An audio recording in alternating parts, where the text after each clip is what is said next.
Hi.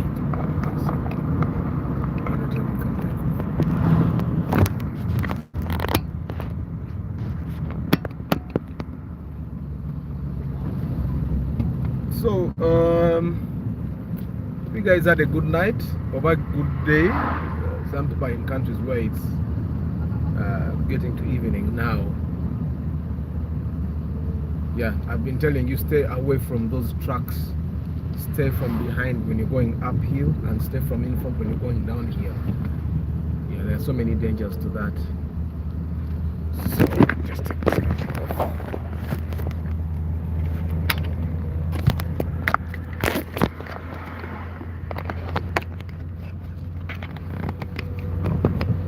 Yeah. So I bought a new phone holder, and it's actually better than the last one. More stable, and it gives you a better picture of the road. Yeah, it gives all of us a better picture of the road. Yeah. So I have followers that have been asking me, kakati faba wangu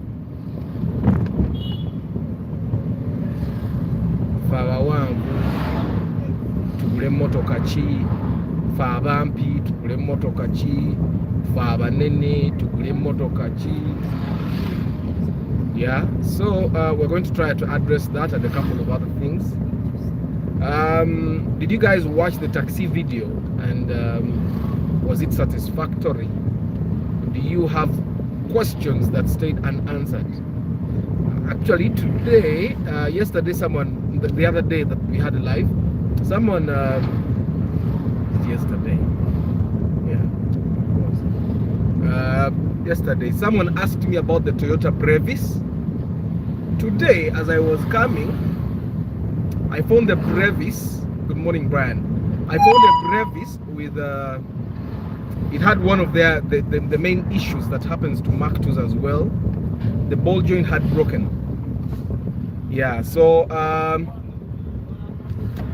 the ball joint had broken on the road, and he had just abandoned it there. I could not take a picture because it's not my car, and I could not even. He was there looking at me, and yeah, he was sad. And yeah, you don't just approach someone who is sad and ask them, "Can I take a picture of your car?" It looks very queer. So today I found the Brevis, and it had a broken ball joint. The tire, you know how those cars look. The tire looks upside down. So, but anyway, fairly today, as you can see, the weather, it's quite good. Yeah, the sun is going to come out quite fast today. I can actually see the clouds if you can look at them. The sun is going to come out soon, and I'm thinking by like 7:30 the sun will be out. So if you don't know the time, in Uganda it's 6:47. Yeah. Yeah, sometimes days are as bright as this, and sometimes they are darker than this. Yeah, but I see the sun is almost already out. School kids are going bagenda ku somero. Yeah, of course kids start going to school as early as 5, which is and they go unsupervised, which is not very safe. Now yeah, that's the way Uganda is. So if you missed out on the news, we have a new General Mohozi, a 4-star General. Gamba. News is shifting that way. And also, if you have the car video, you guys know the car video, the water video. Good morning. Talk about counter trucks as you promised us yesterday. Actually, the counter trucks, I'm going to go and do an actual interview with a number of guys that are in the business. Then they'll tell us.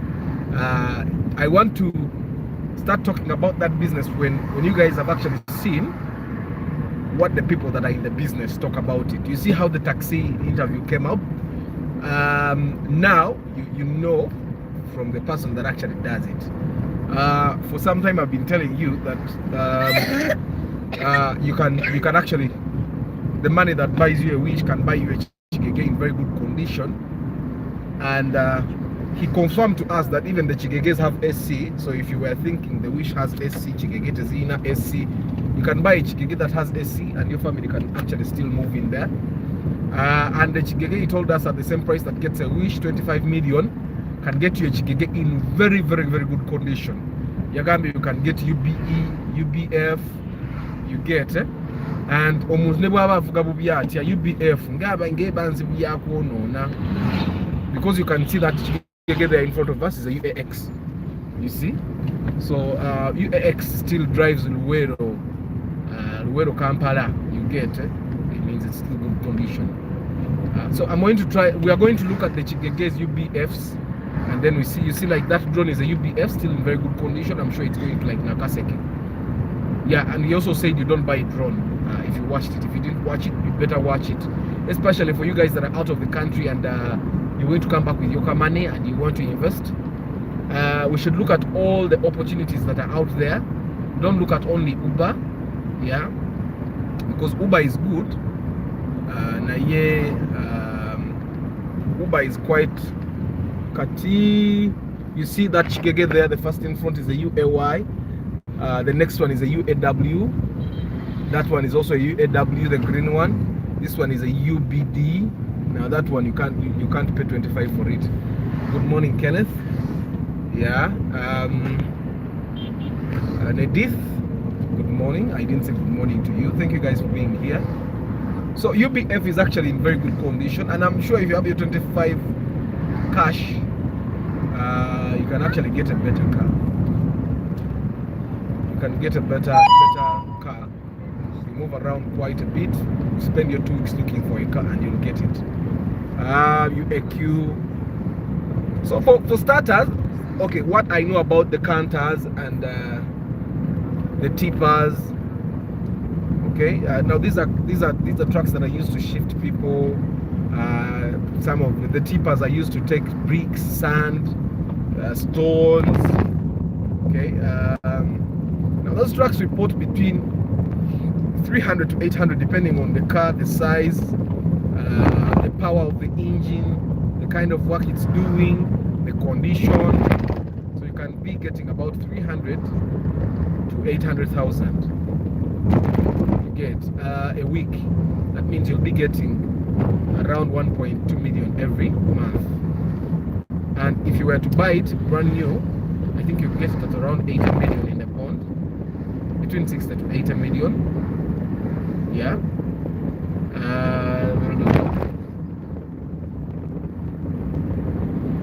But also, like Ali said, all these businesses have risks. Even because I've seen someone that had a truck from the bond and the engine blew in that very month, and then he had to go and overhaul it. But you never know, even the truck business. Until the trucks, it's a little worse because the trucks carry heavy stuff. Taxis at least are predictable. Now with the laws, you'll only take 14 passengers.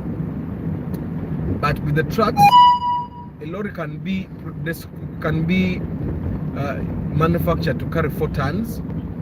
And you will find, good morning Patrick, and you will find that someone uses it to carry 10 tons. And it happens. That's the Chibina I was talking about. That car is indestructible. It doesn't die. You can drive it for 10 years. Overhaul the engine over 5 times, over 10 times, and the car will stay on the road. The Chibina. You see now that drone is a UBE. Still in very good condition. Yeah. I actually have it in mind to buy Chigege. And then I'll also drive it daily. It will be a very good thing if it has AC at least. Then you get. But of course, drones are not good for beginners. If you're buying your first Chigege, I think the advantage with the Chigeges don't have computers. These drones have computers. So a Chigege can get broken down in all things, but electronics don't run for the Chigege. You get.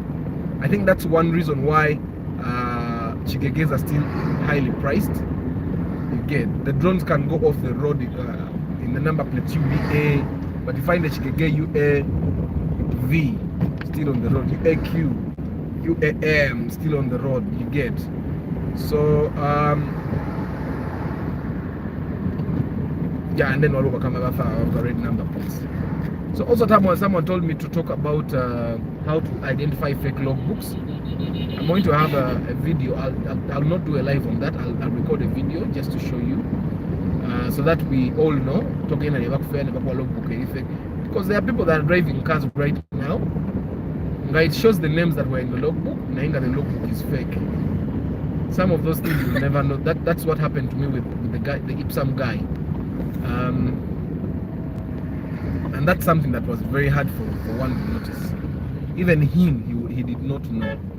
Yet he actually took a bus, went to Busia to bring me a logbook, and he brought me a fake logbook. So when he came, I told him, I can't give you the balance of the money because you have given me a fake logbook. You get. And later we agreed that okay, he didn't deserve to get the money. That's a Corona. Now this one has this is what they call a half light. The half light in the middle there is nothing, but there is one they call a full light. That parking light goes all the way over the boot. Yeah. Now this one is the one that has more resale value than the other one. You'll find someone buying that one at 6 million. You get. And like I said, every car has a peak price. It does not matter which number plate it is. People will buy it that price.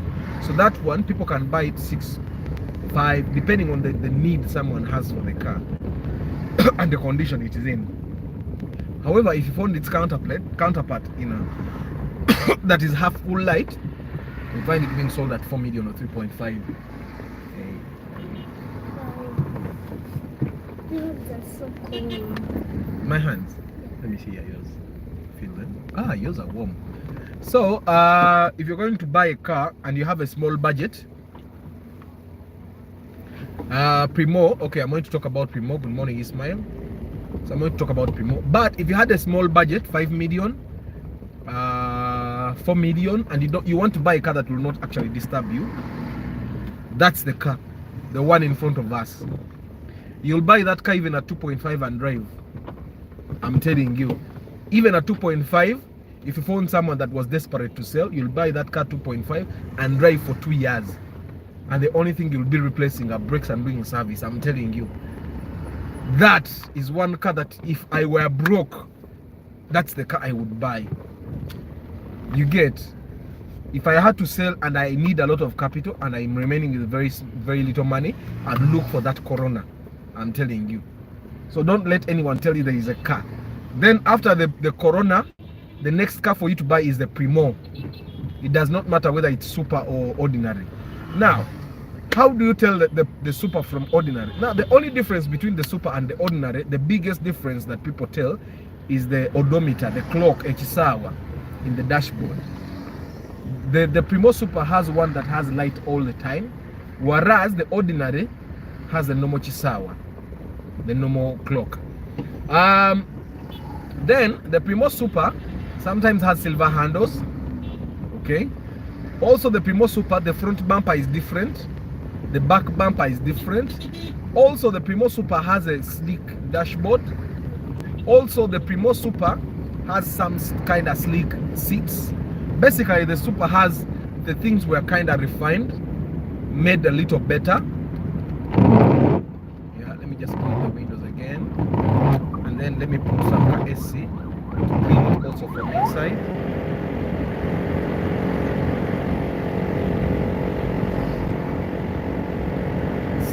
See what AC can do. The window now is clean even from inside. Yeah. So the Primo Super. Now I don't know why people like the Primo Super. It's for example, you find the Primo Super in the same condition with an ordinary, the ordinary being sold at 5 million, the Super being sold at 8. But the only thing you're buying are those flashy things. Now, if you're the kind of person that likes flashy things, you can buy the Super, no problem. It's also not a bad thing to like flashy things. But the Super and the ordinary have no difference. They have no difference. It's one and the same. Okay? They share spares apart from the bumper. Nze, whenever you talk about 45 million, yes. So it's good morning. How do I say his name? Not Joe. Range Rover Classic. My God, I have a friend that has a Range Rover. I should go talk to him. Ah, good. You were painting. You're coloring. Good. So, yeah, you guys. Yeah, Brian, it's good. You look at what you can afford. You know, it would look good. You know, you know, when you buy a car 4 to 5 million, even when you go back abroad, 4 to 5 million is the car you leave home. Not I'm spoiling money. You bought it 4 million, 5 million. Just remove the battery, put it aside, then go abroad. When you come back, put the battery back, drive your car. You get what I'm saying? Yeah. The Corona is one car. Then also the Primo. Actually, Primo and Corona.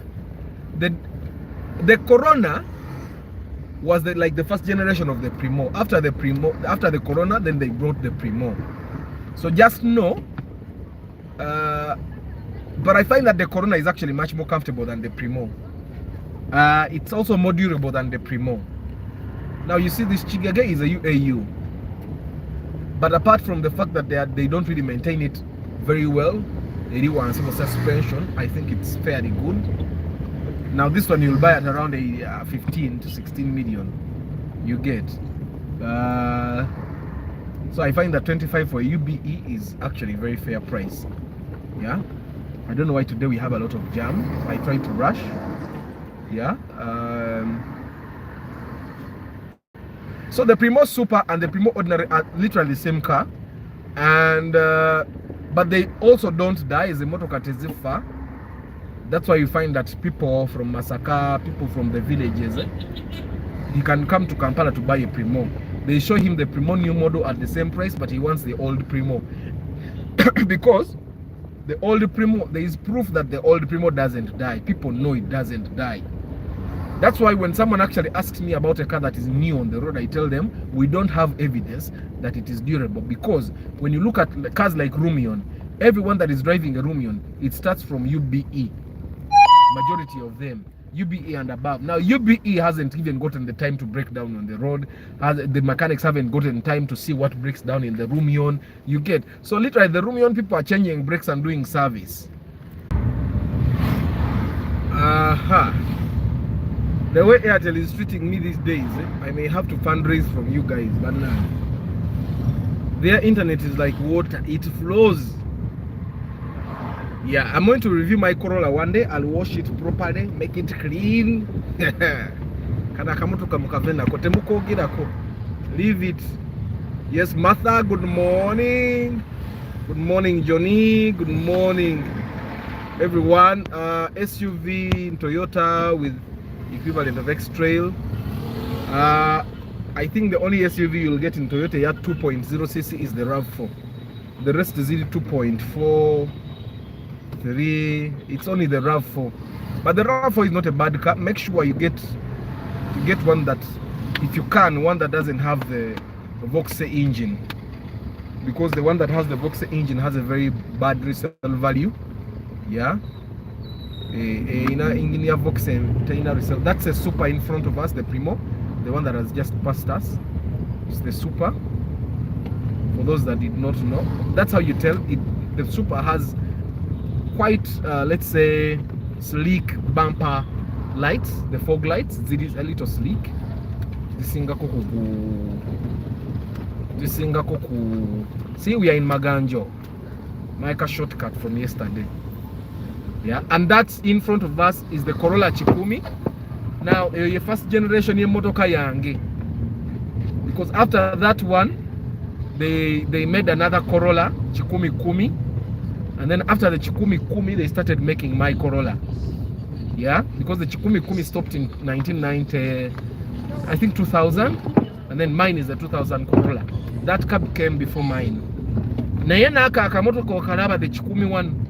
That's another car that literally never breaks down. So if you have this, actually that one you can even get a 2.5, very good condition. Now when I say things like that, people say, sorry, but I'm telling you, I've bought these cars, I've driven them, you get, and don't say, the things I'm telling you,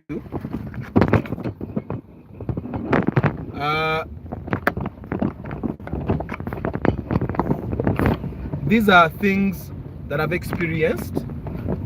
So sina chintu kyenjogera ngamba limba bagayi. I don't lie, that's one thing, because I don't benefit anything. Because like I've told you, you don't have to come and I sell you cars, because I don't sell cars. Yeah, so it's important for you to understand when you can literally just go and buy it from somewhere else. You can literally buy it from somewhere else. But the things I'm telling you, these are tried and tested. You can go and talk to anyone. The Chikumi, then that's the Fielder. Now that Fielder is literally my Corolla. We share spares, everything, even the front doors are the same, the bonnet, we share all the spares. Yeah. Then there's that Nadia. Now one of the things that led to the dwindling of the price of the Ipsum is that Nadia, because the Nadia is kind of sleek, so people liked it more than they liked the Spas, the Raum.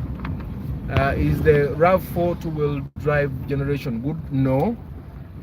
Okay, let me tell you, if you're going to drive a car that is rear-wheel drive, second generation, second generation, you didn't mean two-wheel, second generation, yeah, all RAV4s are good, by the way.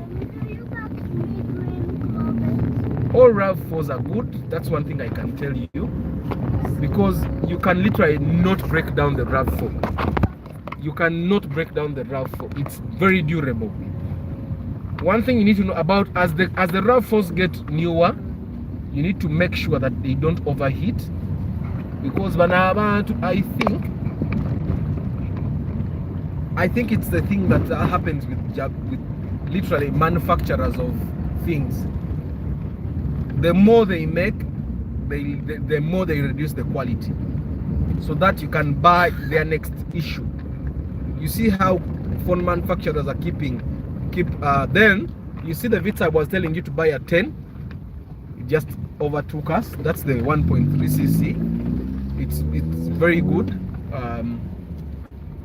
And then when you're driving, you need to respect the other road users, like the kids that just cross the road. Yeah. So that's Tomato Mera, because they also pay tax for the sweets they eat. Yeah, the RAV4s are very good. They are very durable, by the way. It's hard to find someone that can break down a RAV4. They will be on the road for far longer than the X-Trail. I just want this Corona to go. I think it's the second generation, the full light. It's also the half light. Now you see that UAM, people will buy it the same price as the UAH, because those cars have a peak price, a price that they don't exceed, however good it is. You get, it's like you buying a 2001 model car from the bond. Now it doesn't matter how new it is, there's a price it will never exceed.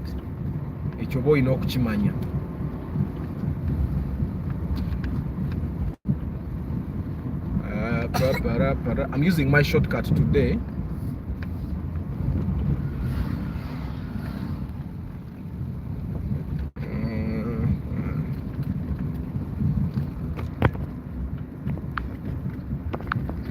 So Martha, have all your questions been answered? Did you finally get a car? Martha, you are the one who is interested in a car that is going to work as a school van, right? And I remember telling you, if you're going to buy a car for commercial purposes, delivering bread, driving kids, avoid the super custom at all costs. Good morning, Joe. Thanks. Good morning, Stuart. Avoid the super custom at all costs. First off, the super custom is a fuel guzzler. However, it's diesel, but it's still a fuel guzzler. 2, it has a turbo engine, the 1KZ. Nekakutanda, the 1KZ netanko kufako, then literally you will hate cars, because you're going to spend a lot of money trying to fix it. Sometimes the inzo put him up fixing. Yeah.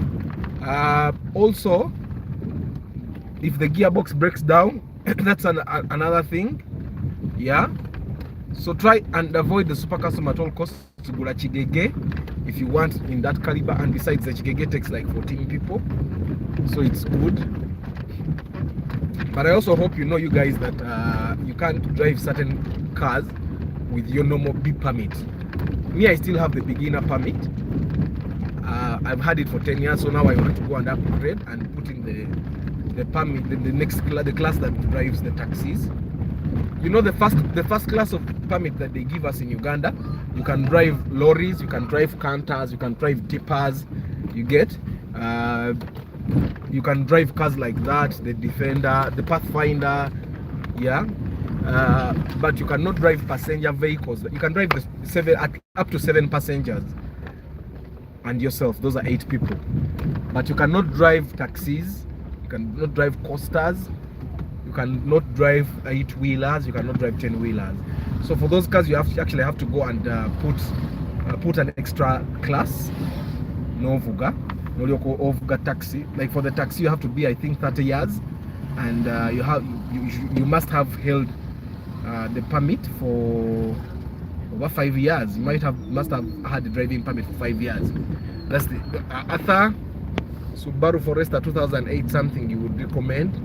Are those old models talking about? Yes, those guys have old models in the board, but old model cars are more expensive than the newer models. Why? Because old model cars are fighters. It is Maragafa. That's why you'll find that they are more expensive in the bond. Yeah.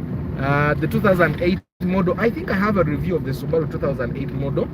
I'm going to be as honest as possible. Still, the 2008 model of the Subaru, majority of the people that have them in newer number plates. You'll find that they have not really fixed anything. However, the one Subaru that I've seen in the garage being fixed, I'll tell you what they were fixing. It was electronic, and the car disturbed them. It stayed in the garage for like 2 days, and it was a UBH, and I felt really bad. If I had a UBH car and it's going to stay in the garage for 2 days because of something that they cannot find, an issue they cannot find, I would feel really bad. So it was electronic. It can be an issue to do with that the mechanic did not know what he was fixing, but you know, they would bring the diagnostic machine and they will diagnose. The machine would say this is dead. They'll put it back, they'll put a new one, then the machine, still the car will refuse, then the machine will tell them something new. Yeah, so that's literally the only experience I've had with the Subaru 2008 that you're talking about. And of course you can buy it, but I would recommend that you buy it new, because if you buy it driven here, chances are there that you'll get a car that has been disturbing the owner, and the chances are there that that's the reason he's selling. So if you can avoid buying the newer model of cars used here, especially if they are not Toyota, try as much as possible. One reason why you should is one, most of these cars don't have authorized dealers in the country. Like Subaru doesn't have an authorized dealer. Chitegeza, you're going to be dealing with self-taught mechanics that don't have access to the Subaru factory to find out what, because there are cars that have problems that came straight from the factory. You've heard of instances where car makers recalled car models because it has issues. Not everyone takes back that car. You'll find that if they sold 1 million copies of a car and they recall, only 500,000 people take back that car. Now, of the 500,000 cars that have not been taken back, some of those cars end up in the Ugandan market. So you'll find that because it's sleek, it looks nice, people still buy it, but they don't research to find out was this model recalled or not. However, with Toyota, if you have a model that was recalled, we have a Toyota dealership in Uganda, and that dealership knows facts. So they would know this car was recalled because of this issue and this issue. So Bogenda ku Toyota, probably you can research, no manyant, but where for Subaru would you go? Apart from the garages, most of the garages for Subaru were formed by guys that are passionate about Subarus. So it's, if in case the model had a problem from the factory, the chances that you and the Subaru mechanic will not know that that model of a car had issues. But it's a good car. People have not complained about it yet. So far, so good. The same thing I'm saying about the Rumion. It has not been tested here. You get, there are cars we have been seeing on the road. Like the Fielder 2008, people have been driving it since like 2015. The people that had money started buying those Fielders, and they were rare, but people were driving them. So by the time a car is popular, dealers have seen that, okay, this car is durable, and then they bring it in bulk. The Subarus come in bulk because the equivalent of a Subaru that you get at 35 million in Toyota, you'll probably get it at like 40 to 45 million. So Subarus are people are buying them because you can get a Subaru at almost half the price of a Toyota with the same comfort, the same specifications. You get what, I don't know if you get what I'm saying. Maybe English is disturbing me. Nti motoka fanana Subaru eyo mu specifications, mu comfort, mu model, like let's say SUV, mu Toyota eba $1,500,000 naye nga mu Subaru gifuna kwa 2 kwa 3. You get, so you literally save money buying a Subaru, and you get the same of everything you'd get in a Toyota at 45 million. So that's why people are buying Subarus. Let nobody lie to you that that people are buying Subarus simply because they like them. Subarus are comfortable. For example, a 2008 model Alex, you'll buy it at 35 million. But you can get a 2008 model Subaru at 25. You get, so you literally save money buying a Subaru. Oh, yeah. So I think you get what I'm saying. So that's why probably Subarus are getting mukataring and pitirivu.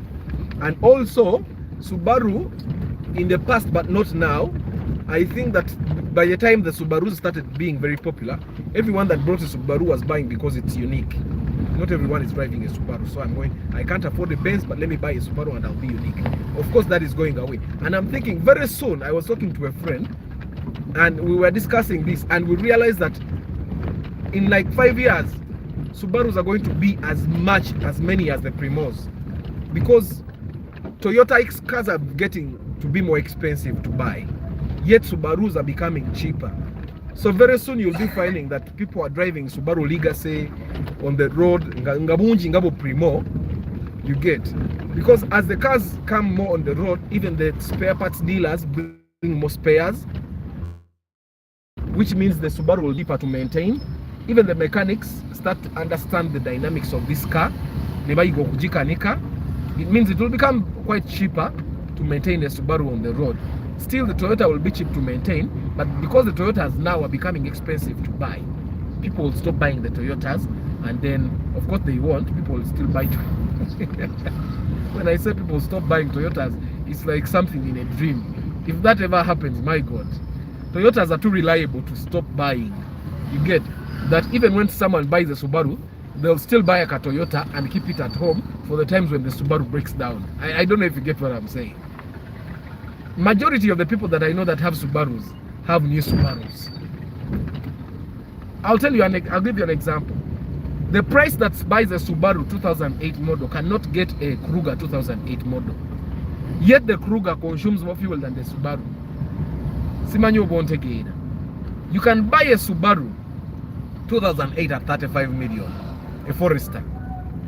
But you cannot get a Kruger of the same model 2008 at 35. You'll probably find it at 45 or 50 million. You get, so I guess you see why it's popular. Sometimes popularity has nothing to do with reliability.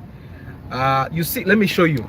I don't know if you can see clearly the number plate of this Land Cruiser in front of us. It's the 3.0 turbo. It's UAE. Show me a Subaru on UAE on the road. That there is a mark of reliability. That someone can buy a Land Cruiser and drive it for more than 30 years. It's very hard for you to find a Subaru that has been driven for more than 20 years on the road. But you can find Toyotas that have been driven for more than 30 years. And that there is the reason why Toyotas are very popular. You get. So it's important for you to understand that popularity, Katitsawe no Subarus are popular because they are more affordable than Toyotas. You see that Land Cruiser there, it's a UAE, but you'll find that someone can buy it at 10 to 12 million. But a Subaru right now at UAT is being sold at 6 million or 5. You get. So as a fact, Moberenga Musimani, a Subaru on UAR can be sold at 5 million. But a Toyota of the same, let's say, which Toyota looks like a Subaru now? Of course, when you talk about the Subaru, then you talk about the Nadia, I think. The Nadia UAR, you'll find it at 9 million to 10. You get. And even a person that gets a Nadia in the same condition as a Subaru will think Abdi Wajiguzeko. You get. Aba Amubi.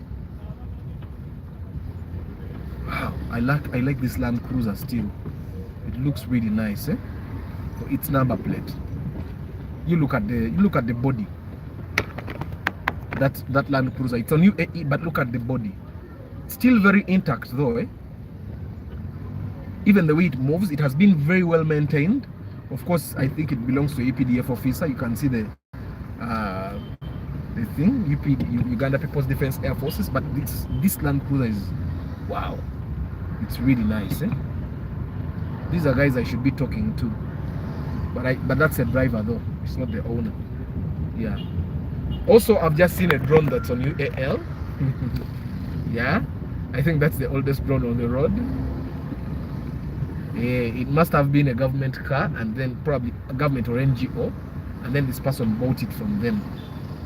Yeah, and then they put a number plate. Because you know, government drives brand new cars, so you can buy a 2008 model in 2008, yeah, and then they sell it in 2010, and then of course when you buy it in 2010, it will still be in very good condition. Yeah. So I think I've answered your question about the Subaru. Max, good morning. Mark, good morning. Please try and host a person who is doing. Yeah, I actually saw a guy, but he looked very tired, so I did not want to disturb him. I might actually go to Uber itself and talk to one of their marketing people. And yeah, could you please talk about the driving permit process and logbook validation? Okay. Yeah, for starters, yes, Patrick, the older models are in the bonds, but they are very expensive to buy. Now, permits, the system changed. In the past, you would go and do your own permit, but now the way it works, you need to actually go to a driving school. You need a letter from the driving school to get you a permit. Also, in the past, you could get your driving permit in 2 days, but now it can take a minimum of 3 weeks. That's just how it works. You cannot get a permit in a very short time, but you can get a learner's permit in 1 day. You know, the learner's permit is a permit that allows you to drive on the road. But you need to have an L, a big L in front of the car and behind on the bumper to show people that you're still learning. In fact, if you have a learner's permit and they find you on the road without that L on your car, bakusiba, because you're not alerting people that you're still a learner. That's why it's called a learner's permit. So if you're going to process your permit, I'd actually recommend that you straight away go to a driving school. Go to a driving school. Morning, Ibrahim. Good morning, Dunston.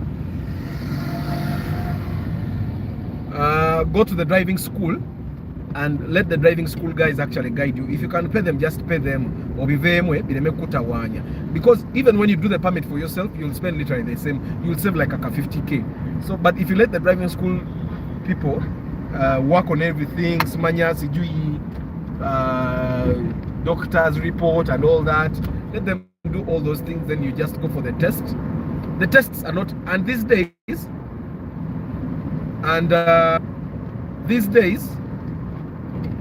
the driving test, you actually do a driving test. Me, when I did a permit, when I went to get my permit, that was around 2010, I think the guy that did the permit for me literally made everything easy, because I went to the test and they asked me questions that I did not know the answers. They showed me road signs that are not even on Ugandan roads, and I did not know. Yeah, but I did not even drive the car. I knew a car, I knew how to drive, of course. Yeah, then I just got the permit. That's what happened to everyone. Actually, that time, people would get permits without going to the driving permit center. Then, but these days it's not the case. You actually have to go back to go there and do it yourself. Yeah, and you actually go for a driving test. But I've heard that those guys at the testing center, they are lenient with women. Yeah, but for men, the Baba lenient. You have to actually park a car in a tight spot, and if you fail, they tell you to go back and and get training. Our Land Cruiser is still there. They tell you to go back and get training. But a driving permit will cost you between 500 and 550, whether you do it yourself or you use someone.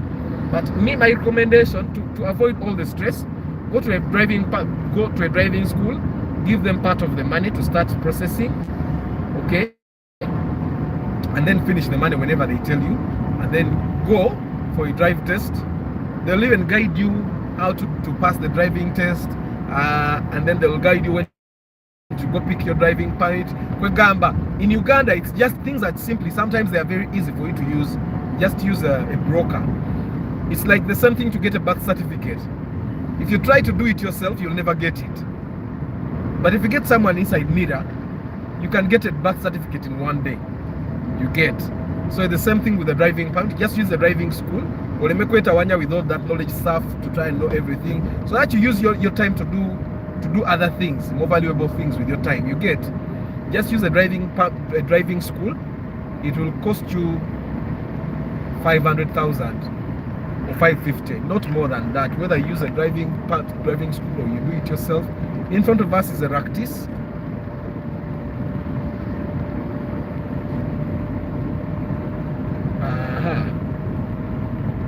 So the type SU, the Nadia type SU Dancehall is asking. Let me just read the question to be clear.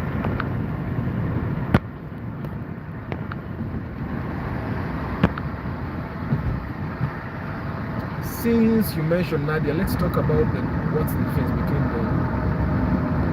Okay, you know what? When Toyota does stuff, it's like creating the Primo Super and the Primo Ordinary. The type SU is kind of like the super of the Nadia.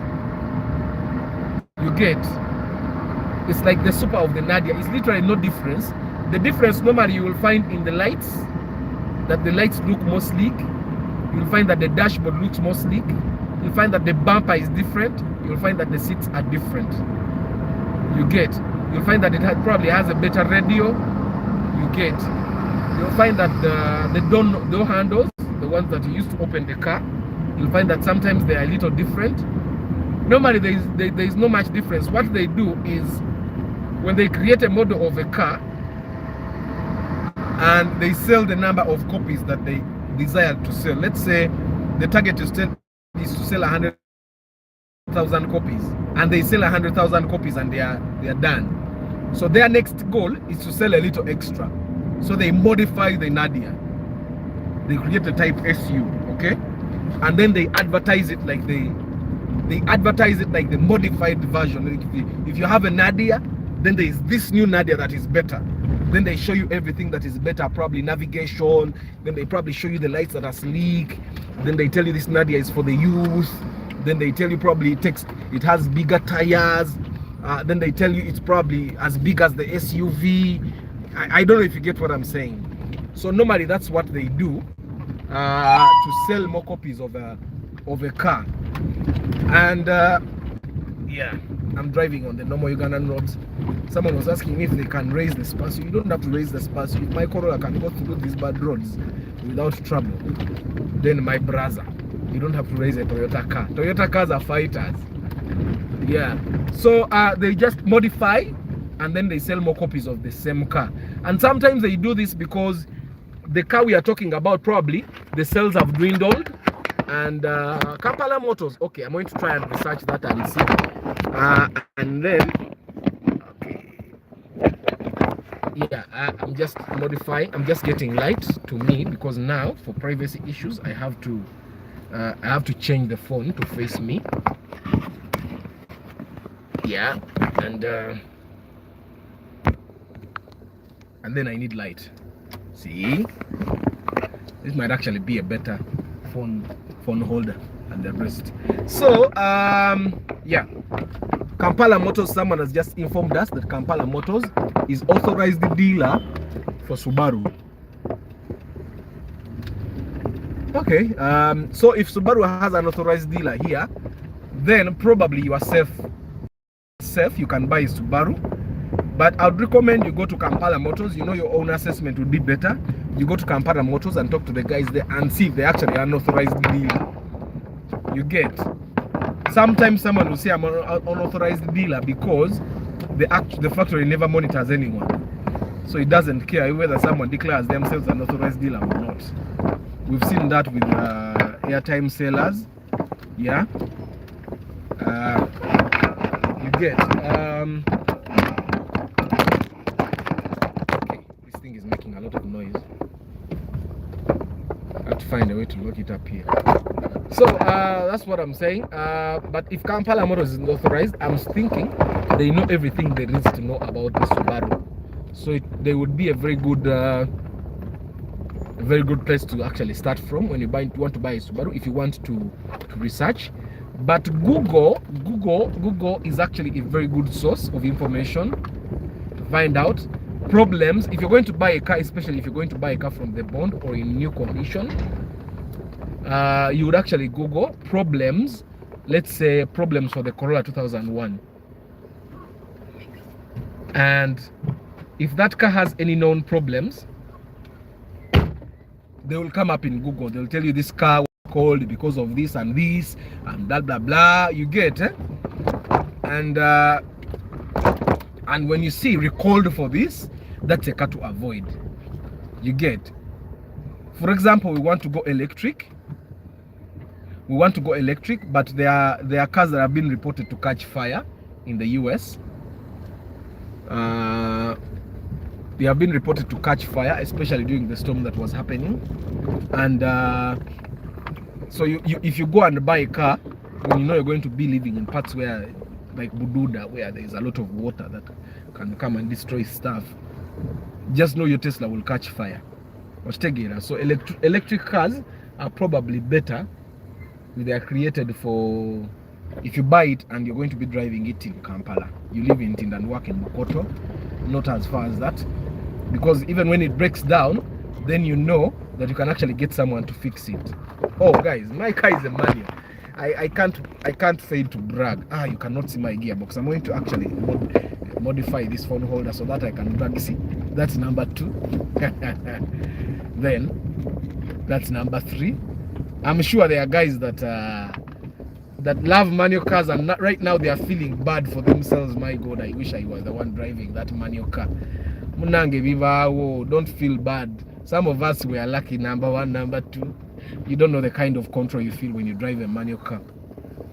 There is a lot of control that you have when you drive a manual car. So I'm dropping my people, my kids to school, and then I head out. There are a lot of cars here that I would love to talk about, but I can't show you for privacy reasons. My God, I drive a Corolla 2001 here, but at this school, bazadde bakolamu.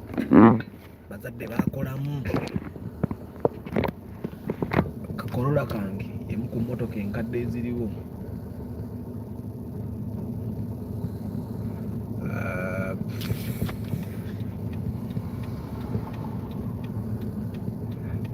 I'm waiting for someone to move out of my parking spot. I have a parking spot here. Yeah, so let me just briefly read again. Maybe there's something I've not talked about. Kampala Motors. Okay.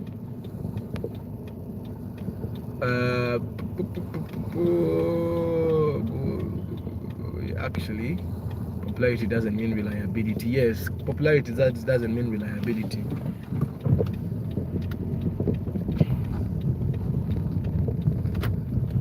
Okay, someone's almost moving out.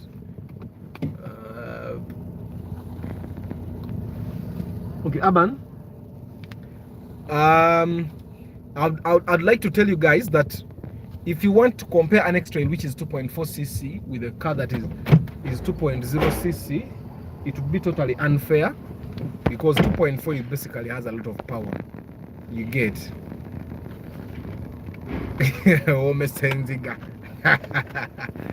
Yeah, don't compare a car that is 2.4 cc to a car that is 2.0 cc. It would simply be unfair. You get.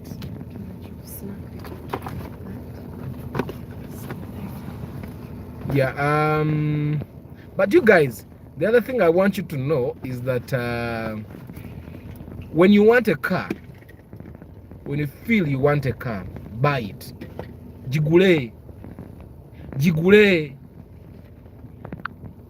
When you want a car, buy it. Talk about, okay, importing from Japan and custom tax. Okay. When you want a car, buy it. Do you know why? If you buy a car that you want, a car that you love, whenever, if it breaks down, you will not feel bad. You will not feel bad because you loved the car. But if you buy a car that you don't, you're going to regret really badly. You get, like me, when I bought my Corolla, I wanted it. I just wanted it. It was old in the village, but I wanted it. You get. So for me, in a motor fachi, my heart is settled that I wanted this car. So if you feel like you want a Mercedes Benz, be cautious as you buy that Mercedes Benz, but buy it. I don't know if you get what I'm saying. Be cautious as you buy that Mercedes Benz, but buy it. Yes. What? Huh? No, you're good? Yes. You have woken up? You're woken. You wake your brother up. Wake your brother up. No, but you're sleeping. You stand up if you're not sleeping. Anyway, you guys. So buy a car that you want. There is a time that I wanted the Dudu and I wanted it.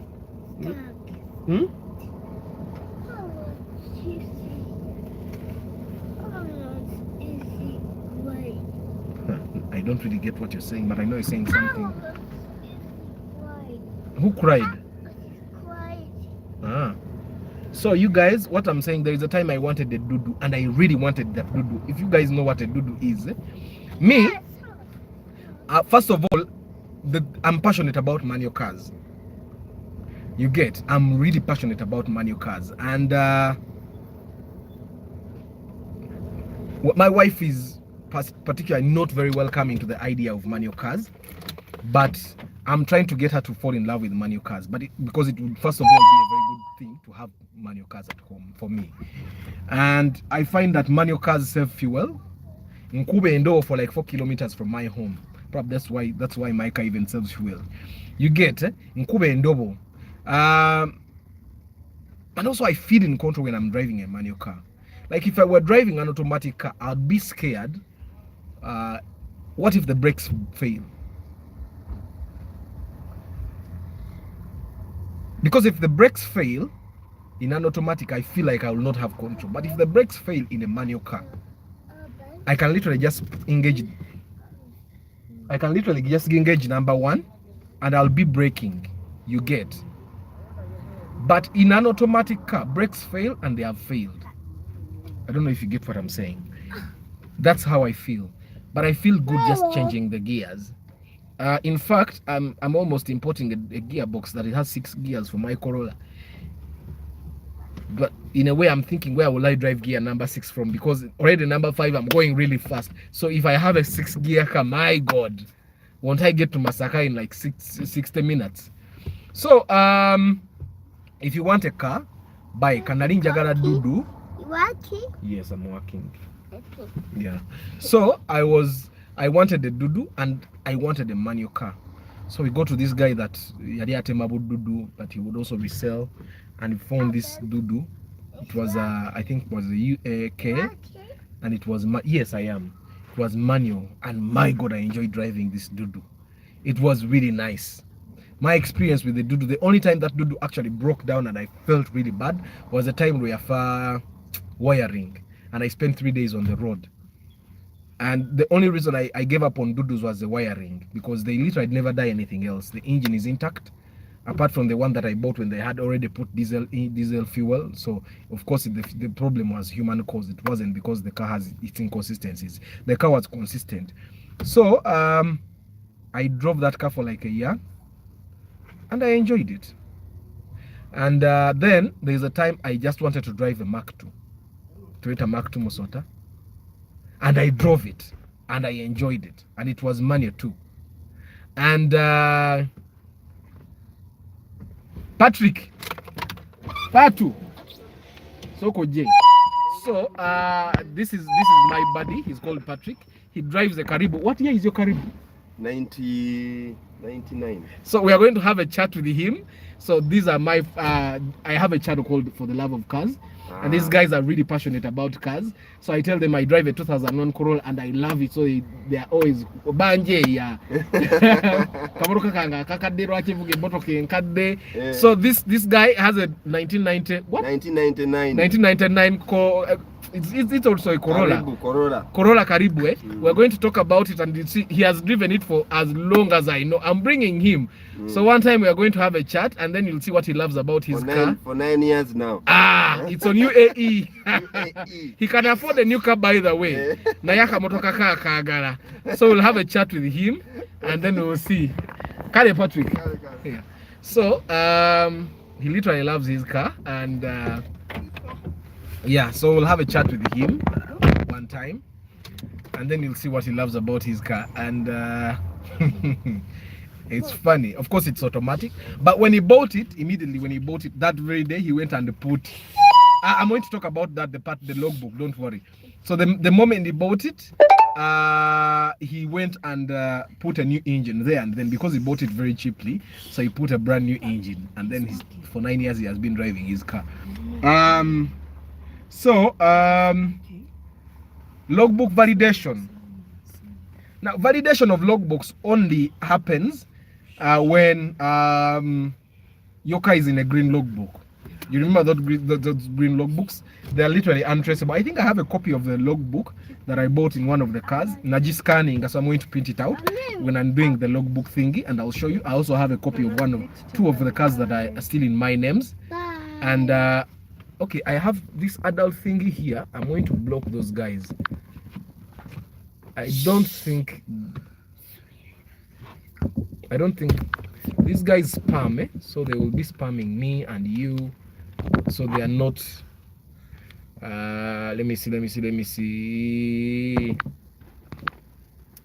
Yeah. So you guys, when you're going to do a logbook validation, it works when. Bye guys. Bye. See you. Bye guys. So you guys, logbook validation happens when you have a green logbook and you want to make it into the new computerized logbook. The white logbooks are popular. And so what happens is you go to URA. It's very easy if the logbook is in your names, the green one, or if the logbook is in the names of someone that has a new TIN number. So what they do is they go to their system, and what they do as validation is simply transferring from the old green logbook to the new logbook. That's all. It's as simple as that. Now the system, this thing gets complicated if the person in whose names the car was while it was in a green logbook is either not available or doesn't have a new TIN number, or you cannot access them. Then you have to go through the court process. I did the same thing for this car. The court process means the Mark II that I had was still in the names of the Sian Motors. I know you guys know Sian Motors along Ninakawa. So I went to Sian Motors and they validated. Okay, they validated to their names in the new logbook system, and then after validation, then they transferred to my names. That was simple. I gave them quite some money because they told me to bring the person. Let me show you my Corolla. Of course, that's a UAL. that guy is literally driving my car, but he doesn't know how to maintain it. That's in very poor condition. Very poor condition. But you can't tell me the body is that bad and the car itself is in good condition. If someone can't go, I just want us to look at this car. That's a Corolla Cross. Now the Corolla Cross, those are new models by the way. That's like a 2020, 2021, that Corolla Cross. That one in front of us. Those are new cars. But unavuga Kavera. You get, that's a Kavera. Izo tezidi mubondi za fewano. So I was still telling you about the logbook revalidation. So if the person is not available, then you go to the court process. Now when it comes to that, I normally recommend, because it might disturb you. So what happens, you first go to newspaper and advertise that the name of the person in the logbook, so and so, please come and come for transfer of this motor vehicle. Noteka kone number yo. The advert has to run for 2 weeks. Now when it runs for 2 weeks, the next thing you do is you go to court. Okay, you go to court. Now when you go to court, the court says, okay, this guy is advertised for more than 2 weeks. Then they give you a court order that tells URA to transfer that car to your names. Okay, now URA gets that court order, and then they will ask you sometimes to bring the car for inspection. Then you'll take the car for inspection. Then they'll look at it. Is the engine that came in the car still the one there? Is it still on the same original color? Is the frame number still the one? The chassis? You get it? Martha, please tell me the question again. I've been waiting for a reply. Is it on the logbook? So then they inspect the car. But I will warn you, if you're going to take your car for inspection at URA, make sure that everything checks out. Because if the URA inspectors find that the color is different, maybe the logbook says silver and the car is green, you will not get the car back. Baji Sigaza. If they find that the engine says, the logbook says you're supposed to have a 1NZ engine and you have a 2NZ, a motoke sigara yo. If they know, you see these guys that modified their cars to make them pickups during lockdown. If you have like my Corolla and then you make a pickup because you want to travel during the lockdown while others are at home, you take that car for inspection and it's a pickup, they are going to keep it. So you need to know that those guys are strict these days. Only make the actual Morokayo for inspection, and I want to buy Sumbis. Today's snacks were not packed for me. Nyabo, sompe kusumbusa. Nini? Yagara kula obanyi na zamekazu. Yeah. So that's how validation works.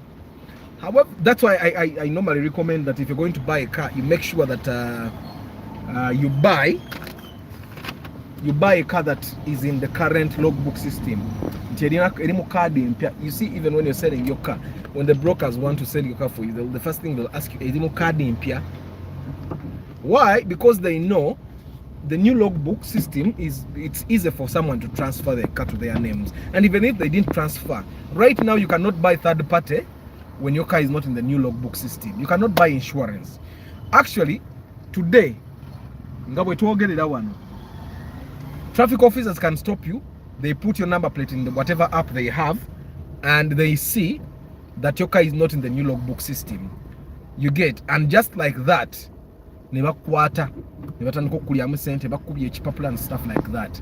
So when you're buying a car, to avoid all that stuff, you don't need to go through the validation system if your car is in the new logbook. So just buy a car that is in the new logbook system. For you to check if the car is the new logbook, you go to your mobile money menu and you go as if you're buying third party. Okay, you go as if you're buying third party. You go to insurance and then third party, and then they'll ask you for the number plate of the car. You'll put in the number plate of the car, and then if it's not in the new system, it will say this car is not registered on the system. If it's in the new system, then it will bring the names in whose the names of the current owner of the car. You get. and then you'll see that it's in the new system. Kati obokebera bwotyo ng'ereeta, then you also confirm in the logbook, n'olaba logbook nti ereeta amannya geegamu. If the insurance, the third party, the insurance on the mobile money gy'ogezezzaako okugula ereeta amannya malala nga ne logbook ereeta amannya malala, don't buy that car. You get, it's obvious that the logbook is fake. That's one way for you to see that the logbook is fake. You get.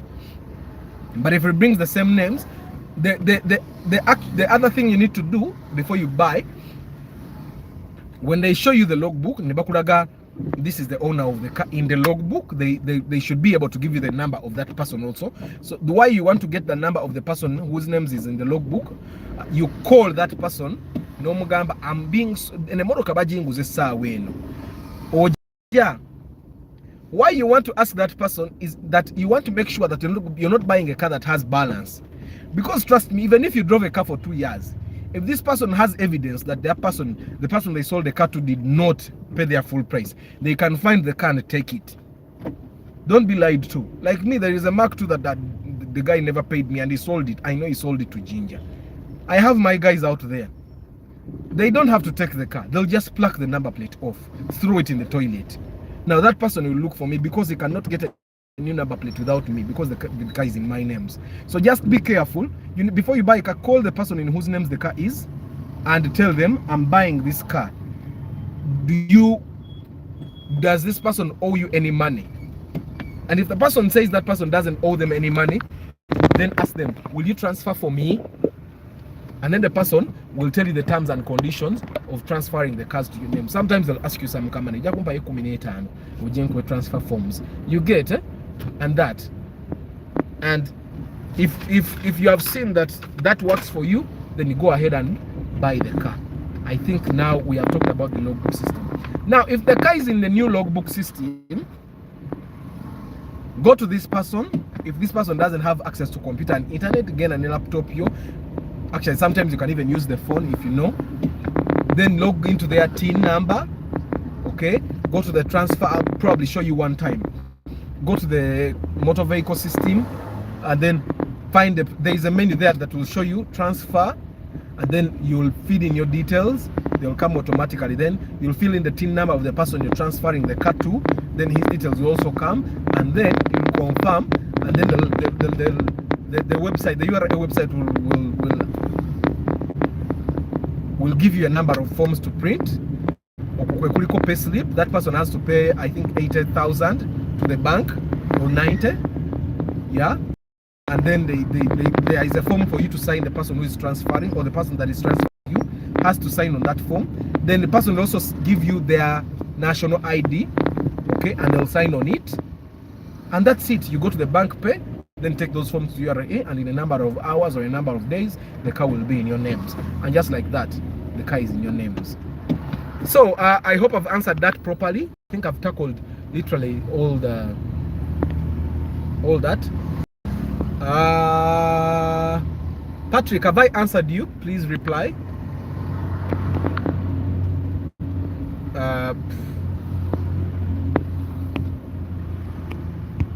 Okay.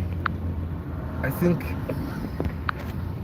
this spammer is very serious. So that's a Ranax. It's like a sister to Alex or a brother to Alex.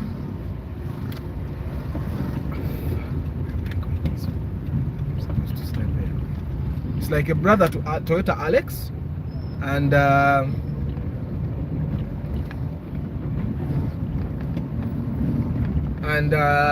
they are both overpriced. That's one thing I need you to know. They are just overpriced. What is the role of URA and Chief Licensing Officer in motor vehicle business? Now, that is too technical. Just know the role of URA licensing officer is like the person that is saying, okay, this person paid their taxes. That's what I know. But we don't really need to know this licensing officer stuff. Just know that you need to get a valid logbook when you're buying a car. If you don't have a valid logbook, it means your car did not pay tax. One day they will get you, and they'll make sure they take that car until you pay taxes.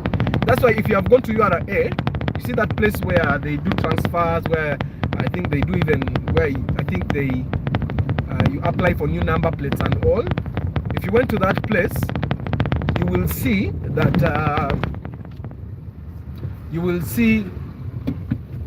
that there are many cars that are parked there, especially the very expensive vehicles. Now, these expensive vehicles, these are vehicles that people normally steal from the UK, South Africa. They bring here, they drive on the road without paying taxes. Sometimes they get number plates from older versions of the same car, and they put them there. Now, you're a and they take that car and you never get it back. You get. So all you need to know is that you need to pay taxes, at least the ones that you can get caught for. You get, because we all know people that don't pay tax, especially in government. You get. So they pay the tax that they can get caught for, and they leave out the ones they won't get caught for. Now for us, Mufunampola, we literally have to pay every tax, because what tax will you dodge? Tosubula bintu byamanyi nti you're going to ogenda kuyisa okerimu. You get. So literally the biggest tax we pay as people is the motor vehicle tax. So just pay the taxes and you'll be safe. Okay, I was trying this shortcut today, but I think it's not working out. I think it's not working out. It's actually slower than where I normally go. Yeah, so I think I've answered the logbook question, guys. The role of the licensing officer is just someone that signs on things. I don't think they are really that important, Patrick, but I hope I've answered you. The importing from Japan. Okay, I can't go into specifics because different cars pay different tax depending on the year, depending on the C number or the amount of the displacement, let's say the CC and all that. But all you need to know is that normally when you buy a car from Japan and bring it here, most of the money you spend on that car is tax. Let's say you buy that Spacio at about 6 to 7 million in Japan. You use like 3 million to bring it here. That's about 10 million, right? You'll pay 10 to 12 million in tax here. That's why the cars in the bonds are 25. Because the guy brings a car at 7 million, they pay shipment of about 4, and then they join that amount and add another 2 million and they pay tax for that, more than 50%. And then they top up like 3 to 4 million of their profit. You get, and sometimes it's not even profit because they have to pay parking fees, let's say warehousing fees and all that. And then the drivers that drive them here, fuel, and then if they have to do some car maintenance on the car and all that, you get. So just know that taxes in Uganda, if they tell you a car is 3 million in Japan, you'll use it 5 million to bring it here, you'll pay more than 50% tax here. Which one was actually very clear. I think that's all you need to know. Tax is more. Tax is more on every car. You pay more on tax than what you use to buy the car. You get. See, this is actually a Harrier. The one on the left, that's a Harrier, but it's a newer model. Yeah, probably has a hybrid.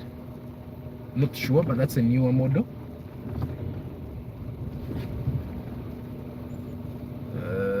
Is this a man? Yeah. So that's a Harrier as well. It looks strange, but it's a Harrier. And this junction that I'm at is the junction of Kampala International School. Yeah, it's problematic. Sometimes I thought it had cleared up because in the evening is where I pass and it's normally clear. Yeah, but today it's quite problematic. So you see this Spacio in front of us, it's also a Corolla, by the way. This Spacio in front of us is one of the most reliable cars today in Uganda. It's one of the most reliable cars in Uganda. If you're in Uganda, good morning, Joanne. In Uganda, I don't think you have ever seen a Spacio broken down on the road. Have you? Let me ask this guy. Baba Jeba Reko. Mwakachi. Bili kumi na mukaga. So that Harrier you saw is a 2016. Any hybrid? See hybrid. VVTI. CC maker. Lukui Murunana. Oh, kale. So that Harrier you saw is a 1.8 cc 2016. Yeah. So it actually consumes better than the older models, even when it's not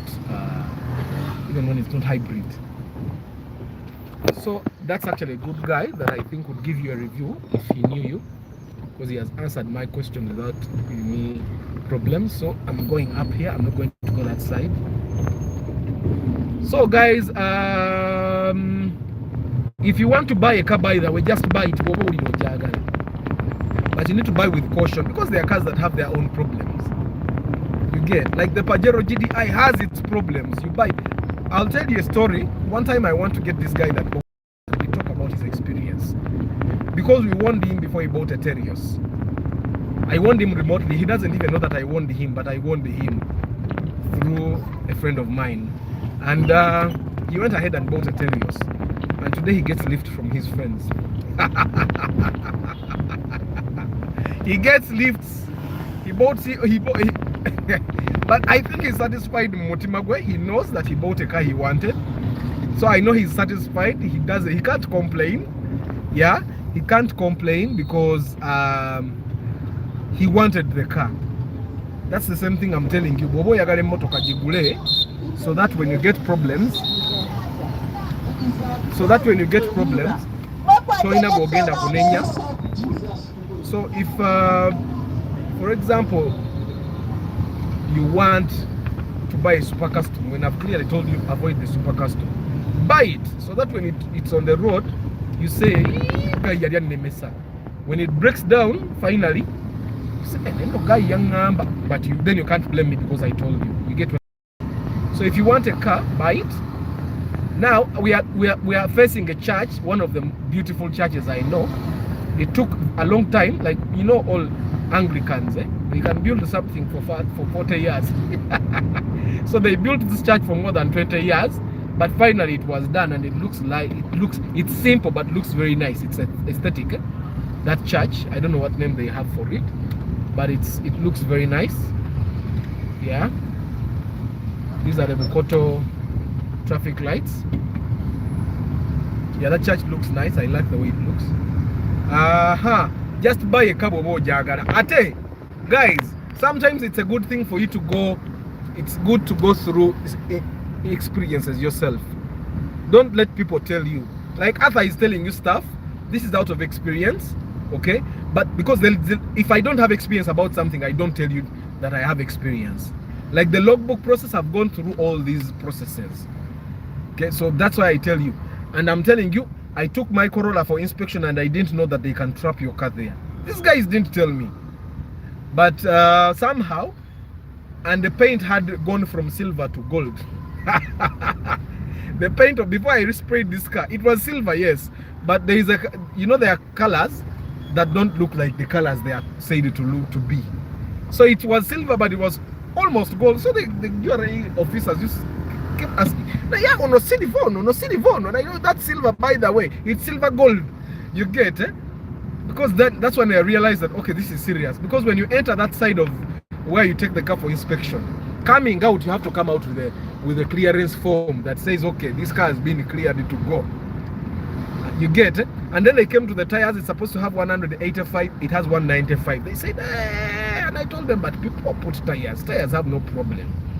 At least with the tires, you are a little safe, because then you can go and buy the tires and put them on there, and then no full much into charge. But if the chassis is changed, and chassis, by the way, abantu bachusa frames emotoka, you know. And sometimes you may not know, but people like me now will know. There is a time that I was going to be sold to a Chibina, where the chassis was changed. They cut the part where that car chassis mark is, and then they weld a new one there. So you need to be able to know, and then they put filler there, because most of the welders here are not really good at their job. You get. So you see the Harrier that we saw there 2016, it consumes better than this one, yet it's even sleeker, and I know it's much more comfortable than this one. Of course, it's smaller than this. Yeah, is a car 15 years not allowed to be? No, you can't import a car that is more than 15 years in Uganda. You see, as of now, you can't even import a 2008 model. You can't import a 2008 model. I think you can't even import a 2009 model. I think now the importation is at 2010. I'm going to get my facts straight, but you can't import a car that is 15 years. The only cars that are allowed to be imported 15 years are lorries and trucks. It's also as in a car. But these cars starting from Chikeke downwards, it's not allowed. So that's why it's going to be very hard for people to buy cars as time goes on, because cars are going to be very expensive. That's why I'm saying my Corolla is not going anywhere. It will stay in the compound. I'll buy my hybrid and this one will stay. So that when the hybrid breaks down and people cannot fix it, yeah, I still have a car to drive. Because this Corolla, what will break down? It breaks down with wiring, they fix it. People know how to fix everything in this Corolla, but they may not know how to fix things in the Prius. I hope I'm clear, guys. So, of course, you can't import a car that is 15 years old. Japan, it will stop at Mombasa, because now URI has people in Mombasa, so you cannot pay taxes for that car there. Which is not worth it. Just buy a new car and enjoy. If you're buying something fresh, new is always better. I've been telling you guys, if I were buying a Corolla and there was a 2012 Corolla and I could afford it, I'd buy a 2012. You get? The only reason you should buy an older car is because you cannot afford a newer one. That's the truth. Okay? And also, if the math for the old cars makes sense, because I've literally told you time and again that sometimes buying an older car makes more sense than buying a new car. You get? It makes more sense to buy an older car and still have capital to do your businesses. You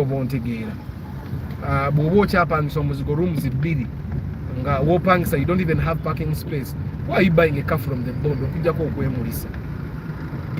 You buy a car from the bond and then pay parking for it 60,000 every month. That's about 720 every year in parking. You get? Why? Instead of buying a car 28 million, so kwateke zimo guleko kaploti ogule chibina milioni 5 zienda dosokobo bulumo bubiboba dopangso kuzimbo bubeeremu. Now I'm talking to hustlers, guys. I'm not talking to guys that have a lot of money. I'm talking to guys that are like me. I'm started from the bottom class. I built everything with my hands from scratch. Everything I have. I did not inherit anything from my father. I did not inherit anything from my family. So everything I have, I've worked for with my hands. And this is the approach that people that work for everything from their hands do. If you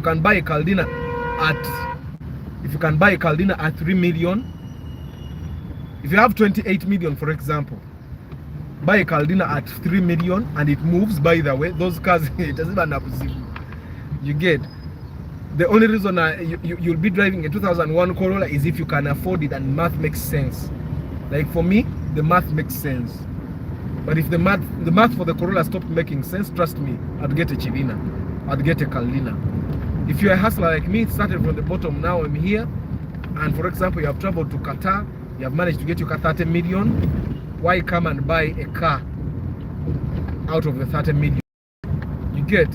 Come, buy a car, 8 to 10 million, use the 10 million to buy a plot, use another 10 million to build a starter house. Right? Muzigo, so that when you go back to Qatar now, if you're going back or to Dubai or to the US, you know that now I'm working for capital. Because a nyumba you could watch tandis. Then you later capital. Bobo says, I'm going back to Kampala. You come back with capital now, and then you start working using that business to finish the house. That's how hustlers make it here in Uganda. Sometimes people think that everyone that built a house built it in one day. I have pictures of my house when I started living in it. I have pictures of my house now. I have impressions from the architect of my house, and then I'll have pictures. One day probably, if you guys are still on my channel, one day I'll share pictures of my house, the journey, and how we have lived in it. You get? In Uganda, 90% of the houses in Uganda are incomplete. Some of them enter the houses when they are not complete. Why? Because depending on what you want, it's very hard for you to be able to afford the house the way you want it. So most people enter the houses when they're, let's say, 50% done, some even 20% done, and then the money you would use to pay rent, you actually use it to, look at that Benz, the maroon one. God, I love Benzes. But you know the math doesn't make sense for me to buy a Mercedes Benz. I love Benzes. Look at it. Woo! You know, I see Mercedes Benz and my heart skips a beat. Oh, it doesn't skip a beat for chicks. No. It skips a beat for that Mercedes Benz. These Harriers are muvuge. Simanya Subaru XV muvuge. Banange Benz yojireke. Look at the Benz and leave it alone. Leave the Benz alone. Mercedes Benz is in its own class. Yeah, so I skip a bit. So I was still telling you, if the math makes sense for you, buy it. Like me currently, if I had 25 to 30 million, it doesn't make sense for me to go to the board and buy a Harrier or a Rumion. It makes sense for me to buy a Chigeke, and I put it on the road and I get my 80k every day. You get? And then from the 80k I get every day, I can accumulate money probably in a year or two and buy the Rumion and still have a Chigeke on the road. I don't know if it makes sense. But that's for me. I'm a started from the bottom kind of guy.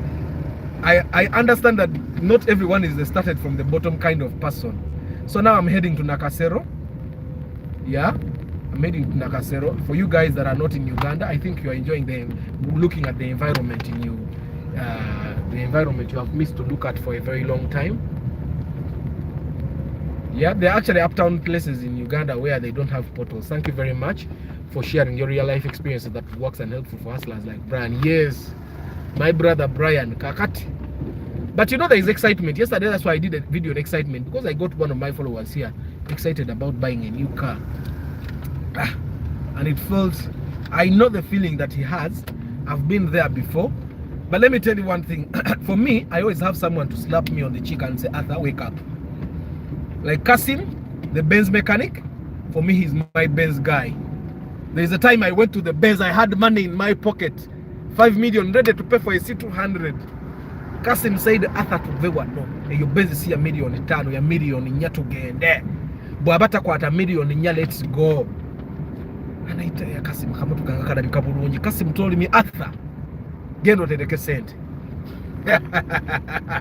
And I'm telling you guys, when I find Kasim, I give him money. Gendo liye. Because it's very hard to find a mechanic that will tell you, Eye moto kajireke, even when he sees that you really like it. It's very hard. He will find ways of making sure he gets money out of you. At least I'm million kwata nyachitundu yata anogambe. Kasim told me, Arthur Benzi Jiveko. That's the role I play in the lives of the people I help select cars. I look at you and I tell you, you man, your money is more valuable than that car. Let's go, because that car is. That's why I charge you almost 500,000 shillings to go with you. Because if I have to drag you, I will drag you to my car. To so that when you go back to buy that car, I'm not with you. There are cars that should not be bought. So this is a Vitz, one of those new models. I think this is a 2005. Yeah. Now these Vitz, they have CVT gearboxes. If you're buying a Vitz like this, now that one UBF, you can get it at around 13 million. Yeah, but try as much as possible to avoid buying the one that has a 900cc engine. Always buy the one that has a 1.3cc engine. Those cars in 1.3cc, they are more durable, they have more power, okay, and you'll drive it without feeling that you're driving a Vitz. Nebo ogule ya 900cc begenda kumenyamu. You see abroad mulabe bizimbe betwine Kampala, the development. Yeah. So someone asked me emotoke z'abantu abawanvu. Now I'm going to answer that question finally. If you're a tall person, don't buy a Vitz. It will give you a headache. Don't buy a Paso. Now, if you're a tall person and you want to buy a small car, normally buy cars that are a little raised. Nga zirimu olu hatchback, nga bolaba Rumion, nga bolaba Rawum, okay? Nga bolaba Spacio, if you're a tall person. Nga bolaba Ractis. Don't buy IST. If you're a tall person, don't buy IST. Buy cars that are raised. Don't buy. If you're a tall person, I would recommend that you avoid saloon cars. Okay, you buy cars that are in the shape of RAV4. in the SUV shape, let's say, the Rumion would work for you, the Raum would work for you, because normally those cars have a lot more space behind. So never pushing or motorway mabega, even if you push the seat behind, you will take space, but the person behind will still keep space. But if you bought a car like my Corolla, if you push the seat behind, the person that is seated in the back seat has no space. You get, if you bought a Passo, and you're told you are going to kill one seat behind, because when you push your seat behind, the person behind has no space to put their legs. You get, and yet still in the Passo, your legs will still not be comfortable. That's why you find that most all people buy SUVs, RAV4, you find them buying Land Cruisers, because those cars have a lot of space. I don't know if I'm making sense. Yeah, that's why you find that sometimes tall people fight as much as possible to buy the Ipsum, because first of all the seat is raised, so it takes a bit of the leg height when you sit, and you sit like you're seated in a real chair, and then you can push your seat behind. You get. You can also buy estates, or what the Americans call station wagons. So when you push your seat behind, you will be comfortable, but even the person behind will be comfortable. Avoid the small cars if you're tall. So this means that if you're a tall person, make a lot of money, because very soon you'll be forced to be driving SUVs, and then normally SUVs consume a lot of fuel. And if you want an SUV that doesn't consume fuel, that will be the RAV4, because most of the RAV4s are 2.0 cc. But also, like we saw, there is a 2016 version of the Harrier that is a 1.8 cc. You get. Good morning, Tarzan. Welcome back. It has been a long time before you came. So you can buy that one. I'm sure it's very expensive. It might be like 80 million if it's used already, or 130 if it's new, because it's a new model, 2016. Yeah. So, but yeah, SUVs are the thing. So it means we're make sure you make money, because the motor cars are facing off as a over to the jam. So, and someone is asking me, Fielder 2008 or Subaru 2008? Fielder, definitely. Fielder. I know there's a the Subaru looks very nice, by the way, the 2008 model. It looks very nice, but there is no day that I'll compare a Toyota to a Subaru. There is no day.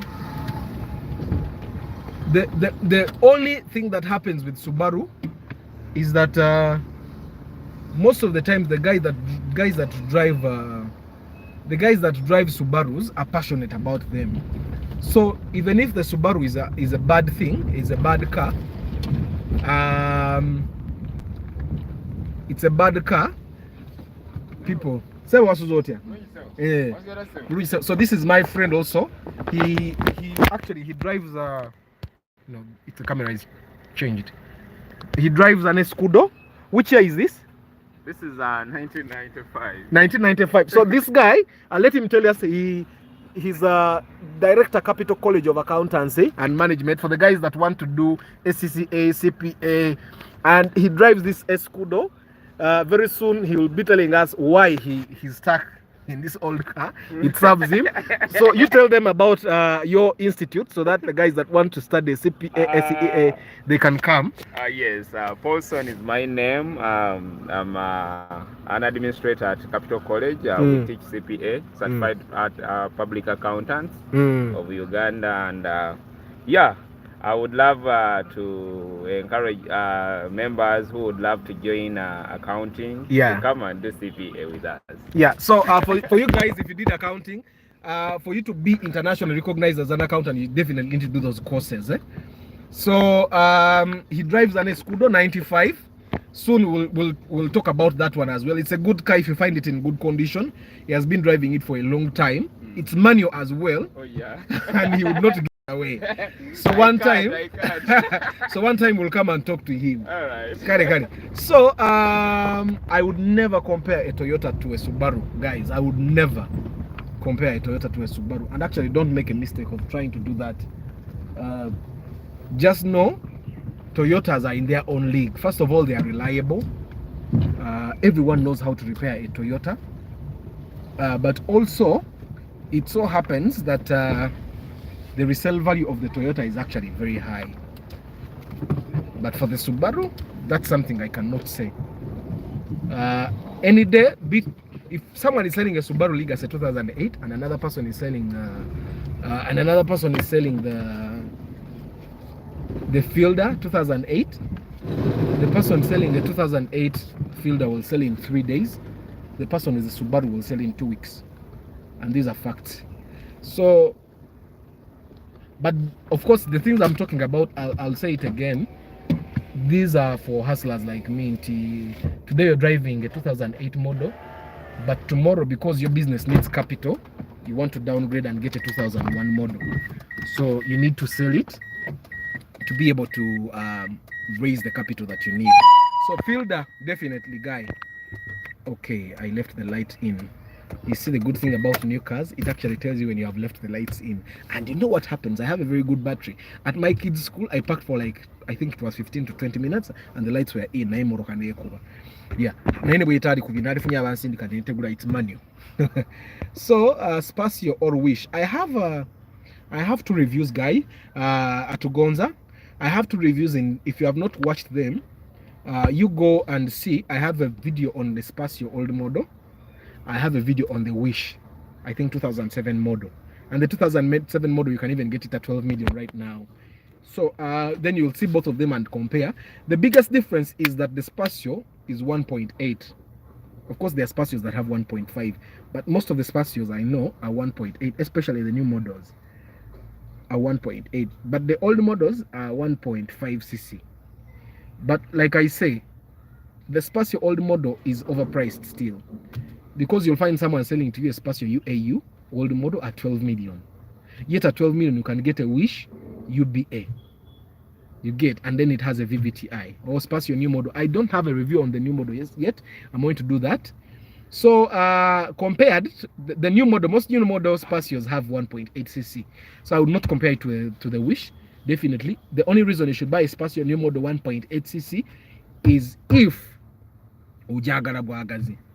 But any day, compared to the Wish, I'd buy a Wish. Why? It has more seats. 2, the fuel consumption is almost the same. Okujja konga, you've gotten a Spacio that is 1.5 cc.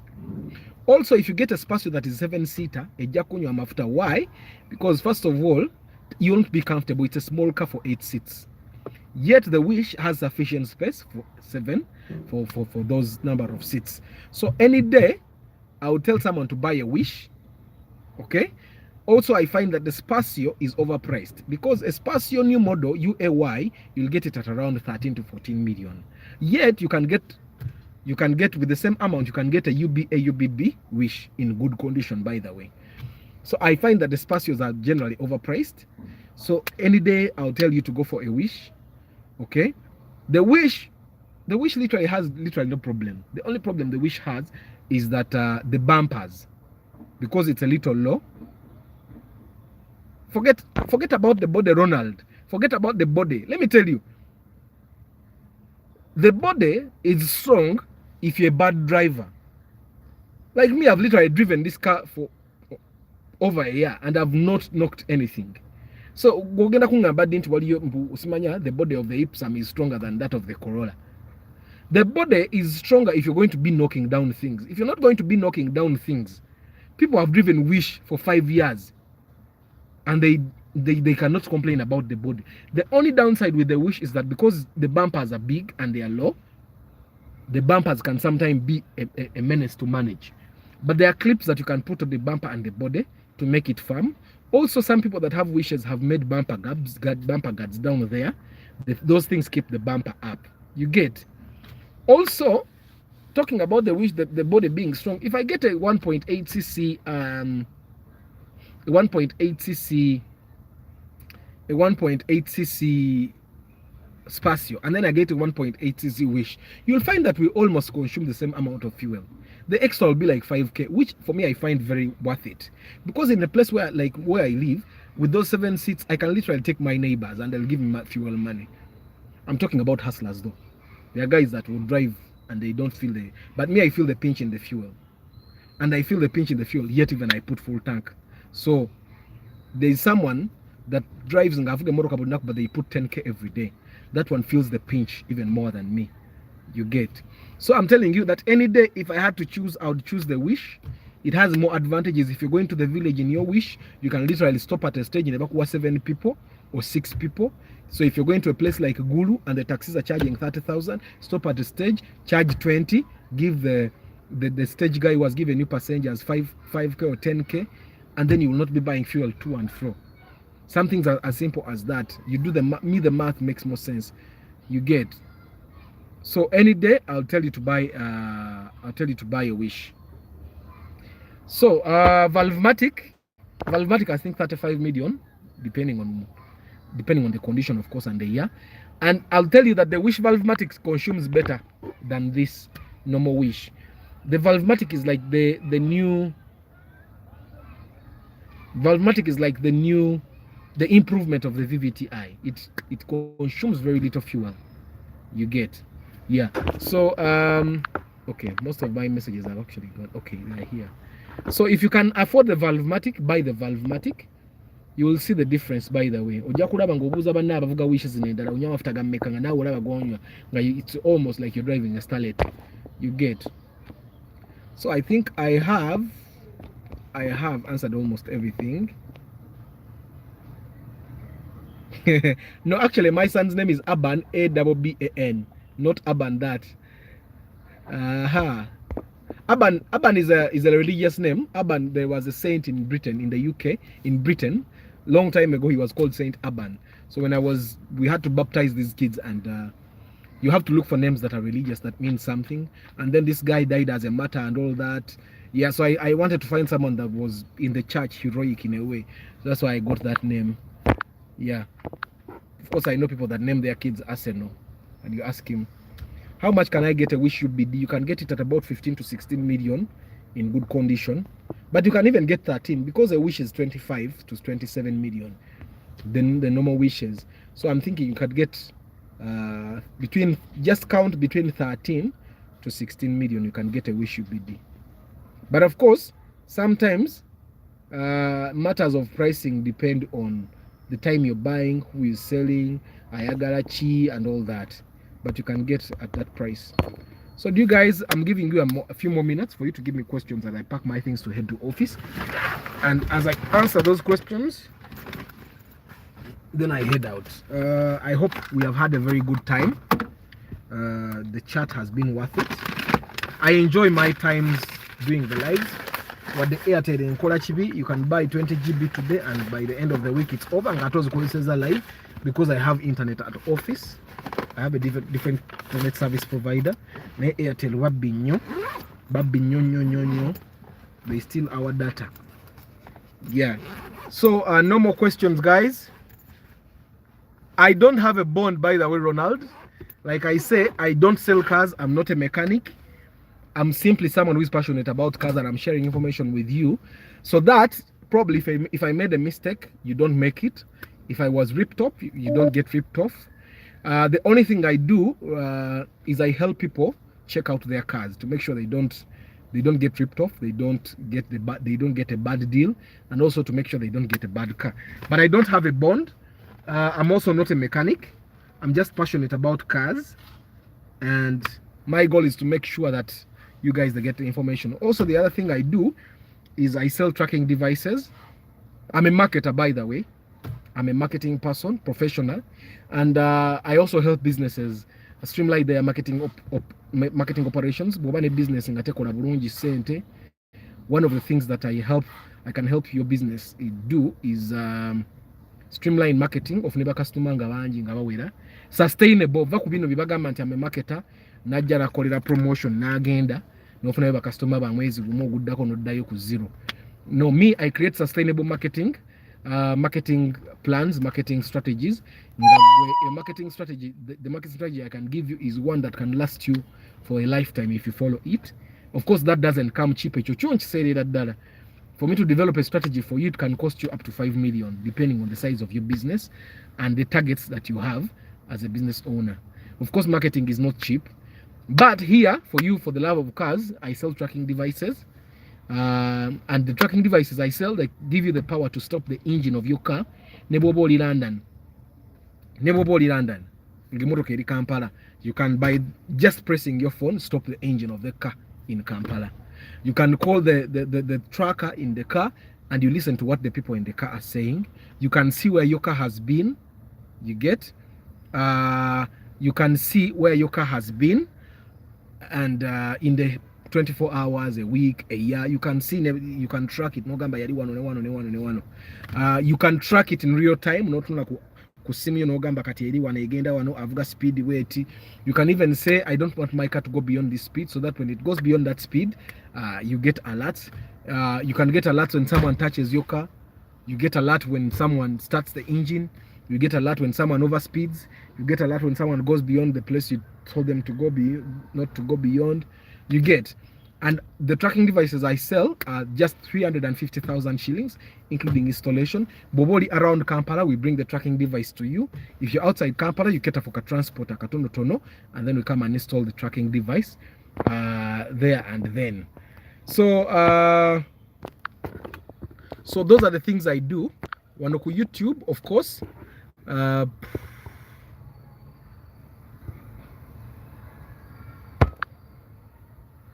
Someone is here. Yeah, so I hope I've answered you. I don't have a bond. No. And actually, I also help you select cars, but I don't know where the cars are. So there are people that normally call me. I don't want to have chebaita.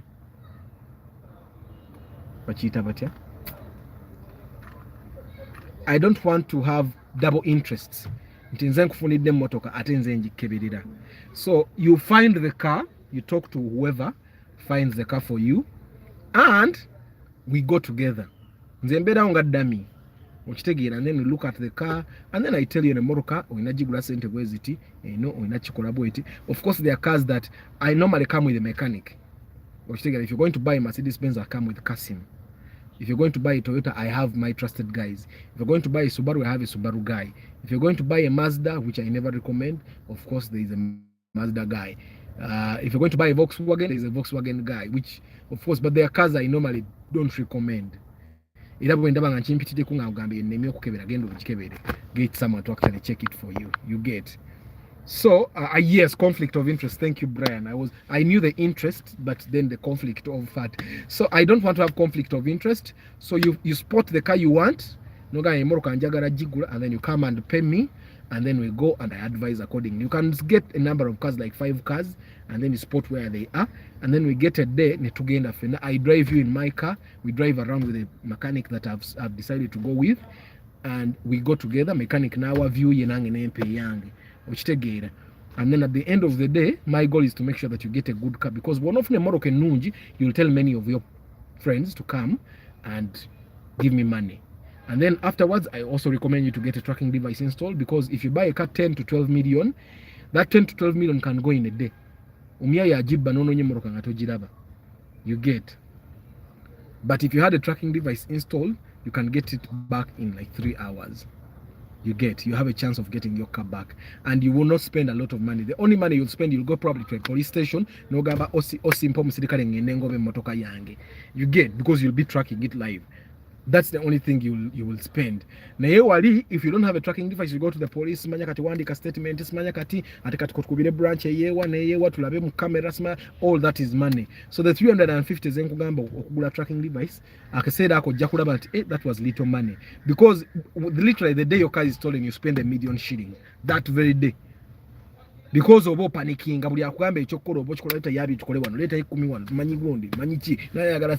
you spend a lot of money there and then. But if you install a tracking device, you go to the police,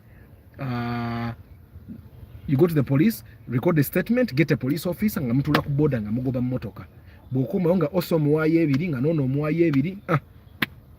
Nayuka is returned to you. So I have to go, guys. It's time for me to go to the office and do my day job, marketing. I do marketing. I also am a performing artist, but I do marketing. I'm a very good person at marketing, by the way. So if you have a business in the struggling, you can call me up. I offer free consultation via WhatsApp. If you want to see me in person, that's when I charge. You can WhatsApp me, and I advise you nolaba oba bikkolera bwe bikkolera kakatono tunomanya nti kakati no guy ebintu byangamba bijja kunkolera. I also do trainings. There is a person that came for training. He owns a school in Nabingo, and a small school, and there is a big school there called GMS, and in his mind he wanted to compete with GMS. So he wanted to do all these I'm going to share the number. He wanted to do all these marketing gimmicks that GMX. If you Bobo Itaku Masaka Road, you see that big billboard, GMS. So he wanted to employ all these tactics that GMS employs to get a big billboard, advertise on TV. And I told him, you're not the caliber of the GMS guy. The GMS guy probably has 1 billion shillings in his account. Where you charge your kids 250, 300,000. Why do you want to compete with that guy?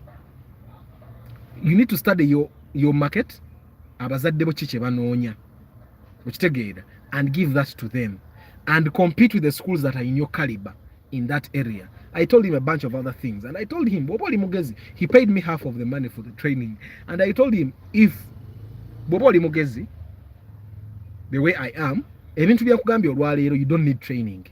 Go and implement the things I've told you. He went and implemented those things, and they worked for him. He called me like 2 weeks later, and he said, "Hey, abana beyongedde nako. Ebintu byokola bazadde basanyufu." You get, and then he says, I realized that I don't need to compete with GMS because GMS is a bigger brand. You get, so sometimes things as simple as you sitting down with me, no ngamba business yange ekola waiting cause ncho improving, and I tell you what to do there and then. No be recording, you go and implement. You get, okay, you go and implement, and then your business starts booming, and it starts working out consistently, because most of the things that people tell you about marketing, they are short-lived. Abantu bemulaba ku TikTok nga baga okola boti ne boti. Those things are temporary, because akugamba ekintu eki temporary okikozesa kikoleko osobola okugenda yeewuwe. But me, I'm being honest, a bit temporary mbigamba ku simu n'obigezaako, then we are going to be permanent. I have to go, guys. Thank you very much. Thank you very much for taking the time to be here.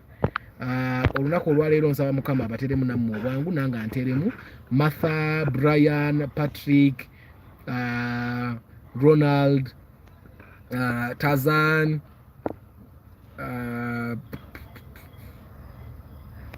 Uthman, Joan, Vianney, Ibrahim, Dunston, Max, Mark, Joe, Stuart, Nat Joe, Boomba, Ismail, Nadith. You guys, thank you very much for being part of this live. It means a lot to me. You know, there's nothing like doing something and then you have no audience. I'm in the performing arts, and if you had a stage, you went on stage and there were no people in the audience, you literally break down. So thank you very much for always taking the time to be here. Yeah, so I have a lot of interviews now slated. It's just that sometimes that's why I take sometimes that uploading. That's why when live because I know you get. So may God bless you today. Abateremu obwangu emirimu gitambule nange ate munsabire era bitambule. Ciao.